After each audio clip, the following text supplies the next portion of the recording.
तो एक भ्रम बना था आखिरी गोली, उन्होंने आखिरी गोली खुद को मार ली थी।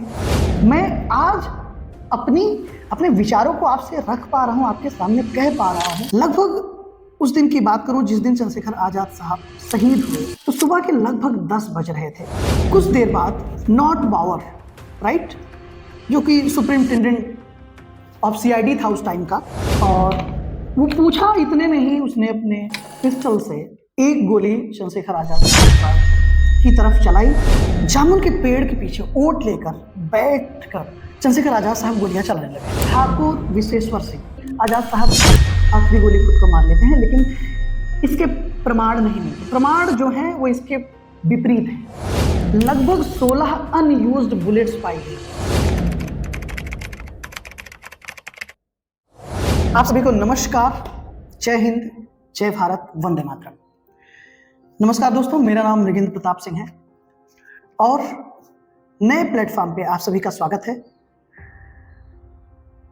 आज हम बात करेंगे चंद्रशेखर आजाद साहब की और उनसे जुड़े कुछ अनसुलझे रहस्यों की, और ढेर सारी ऐसी भ्रामक बातों पर चर्चा करेंगे जिसको मैं भी जब क्लास 5th 6th में था, मतलब बचपन में, तो एक भ्रम बना था कि आखिरी गोली, उन्होंने आखिरी गोली खुद को मार ली थी, राइट। इन सभी चीज़ों पे हम आप बात करेंगे, और खासकर चंद्रशेखर आजाद साहब की बात हो और जामुन के पेड़ की बात ना हो तो बात अधूरी रह जाएगी। बात यह है कि शुरू से किस्सा शुरू करेंगे। जो नाम आपके सामने मैं ले रहा हूँ पहचान का मोहताज नहीं है।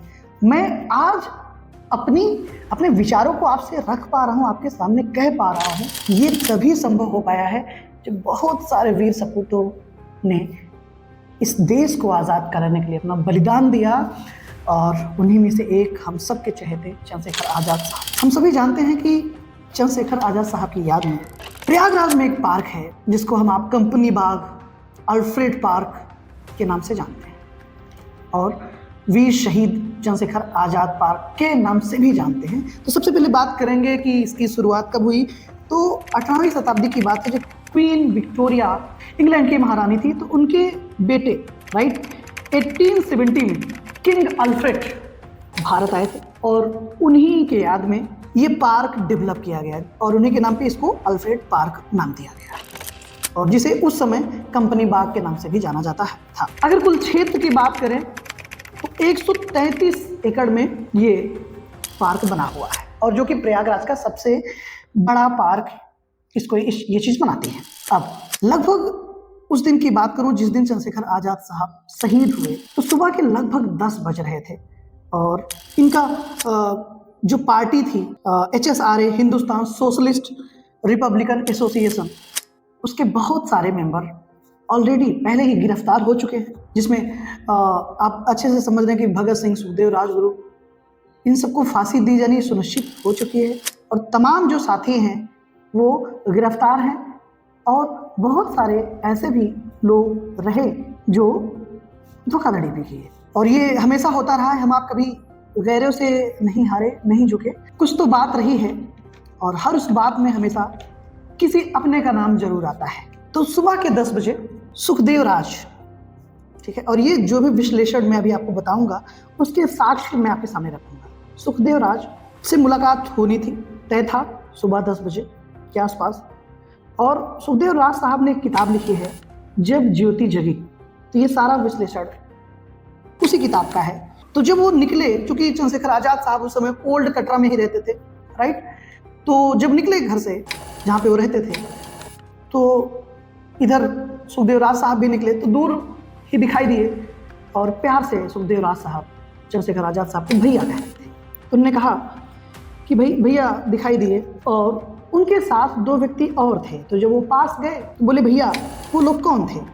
तो भैया ने बताया कि वो सुरेंद्र नाथ पांडे जी और यशपाल थे। अब आगे कैसे पार्टी चलेगी, क्या रणनीतियाँ होंगी, क्या कुछ चीज़ें हम अब कर सकते हैं, उसकी आगे की जो भी योजनाएं होंगी, इन्हीं सब पर चर्चा करने के लिए चंद्रशेखर आजाद साहब और सुखदेव राज जी वहाँ एकत्रित। तो कुछ देर बाद नॉट बावर, राइट, जो कि सुप्रिंटेंडेंट ऑफ सीआईडी था उस टाइम का, वो अपने 2-3 सिपाहियों के साथ आया और पूछा, कौन है आप लोग?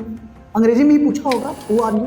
चंद्रशेखर आजाद साहब तो समझ गए कि आज मुकाबला निश्चित है, और वो पूछा इतने में ही उसने अपने पिस्टल से एक गोली चंद्रशेखर आजाद साहब के पास की तरफ चलाई और दाई जांघ में वो गोली उनको लगी। अब गोली लगने के बाद तो चलना, भागना या खड़े होना बड़ा मुश्किल हो गया, तो बैठे बैठे ही वो फायर करना शुरू किए, और जिस चबूतरे पर बैठे थे, जिस पेड़ के आसपास बैठे थे, वो पेड़ था दोस्तों, साथियों, जामुन का।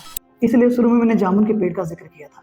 वो पेड़ जामुन का था, विशाल पेड़ था। जामुन के पेड़ के पीछे ओट लेकर बैठकर चंद्रशेखर आजाद साहब गोलियां चलाने लगे। निशाना बहुत सटीक था इनका, बहुत बेहतरीन गोलियां चलाना जानते थे। और ये सारा उल्लेख जब ज्योति जगी ये किताब में उनके जो साथी सुखदेव राज साहब ही मेंशन किए और यही सब बताए, ये सारी चीजें, ये सारी घटना। अब तब ये जो राज्य था वो यूनाइटेड प्रोविंस, जिसको संयुक्त प्रांत आज उत्तर प्रदेश है, उस टाइम पर यूनाइटेड प्रोविंस कहा जाता था। और जो हेड सीआईडी था यूनाइटेड प्रोविंस का उस टाइम पर, वो एसटी हॉलिन्स था, राइट। और एसटी हॉलिन्स ने एक किताब लिखी है दोस्तों, नो 10 कमांडेंट्स, राइट। और बुक में, इसी बुक में आगे उन्होंने लिखा हुआ है कि आज़ाद साहब अपनी पिस्टल निकालते, यानी कि वो निकाल नहीं पाए थे, तभी नॉट बावर ने गोली चला दी थी और वो दाई जांघ में उनके लगी।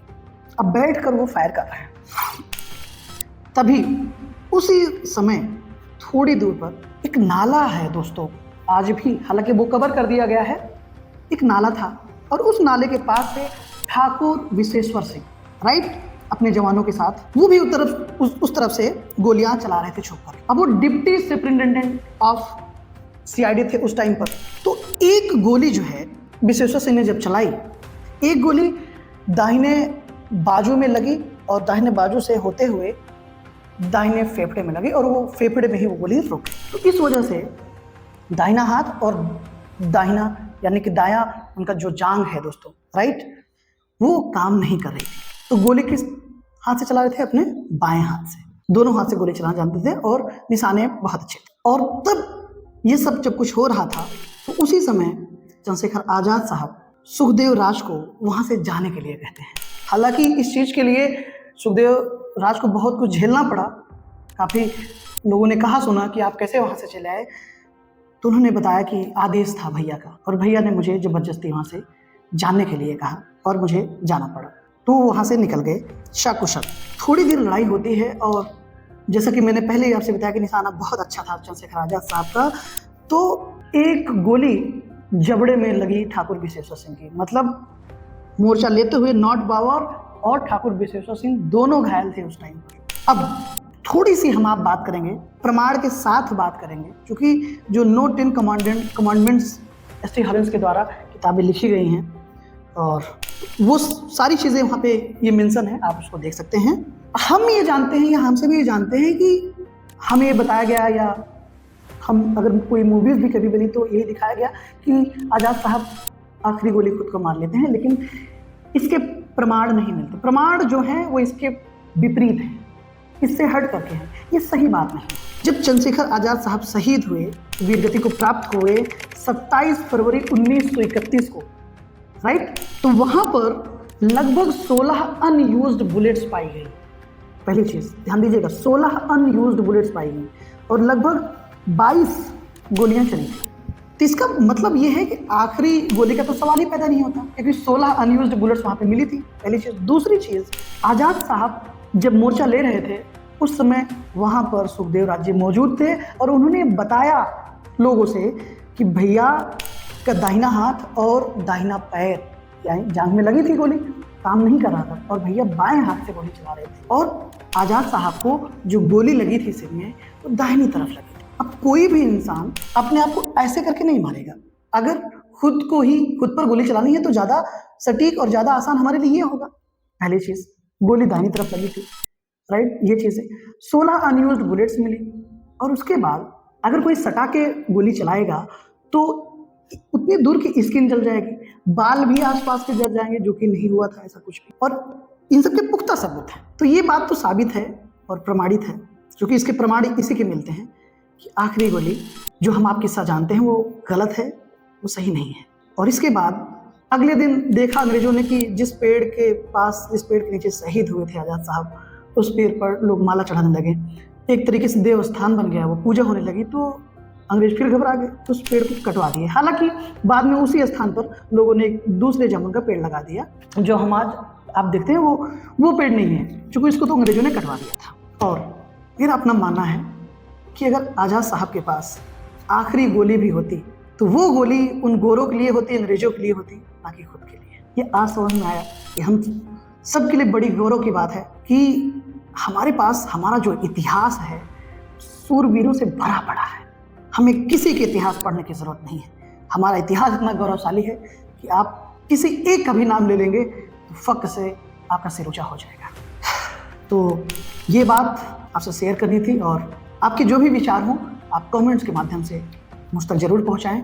और इस चैनल पर टाइम टू टाइम कोई ऐसी बातें, ऐसा फैक्ट जो मुझे पता चलेगा, पढ़ने का शौकीन हूँ दोस्तों।